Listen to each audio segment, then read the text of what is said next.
mona riudu weri ya Odeobaiwu.O.Ekpen yenoge Uyiekpen Osayande Odeobaiwu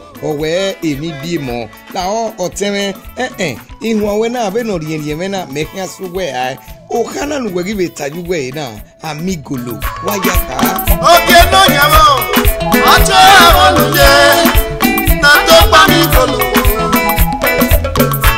awa migolo na oke ayame eno awe kona kawe nogi se ti pa migolo o awoni jena yena fi ayeba o yayi mo pa yana o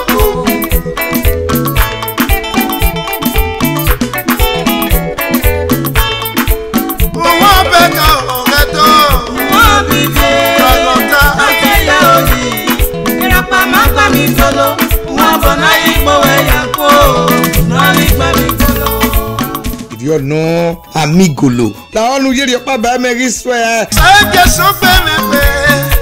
ike pe na ni kwalo na saka ira ere mami ku ga ise moto we spend market o me body mari sell and my boy wa ta me o aba momete fulo hey momete arriba momete everybody,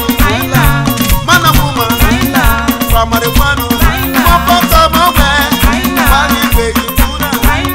do never iri uwe ye to tawa ulela city shop no jakewe when ari ye no Evbinbiemo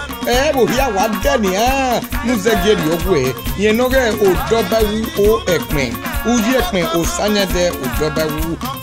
Evbinbiemo sipa wenu de ya mote boyege bright all audio and video center we 114 Sakpoba road on your secondary secular junction ajebe near from old disc number 41 New Lagos Road. Iru dawe po, mi sojo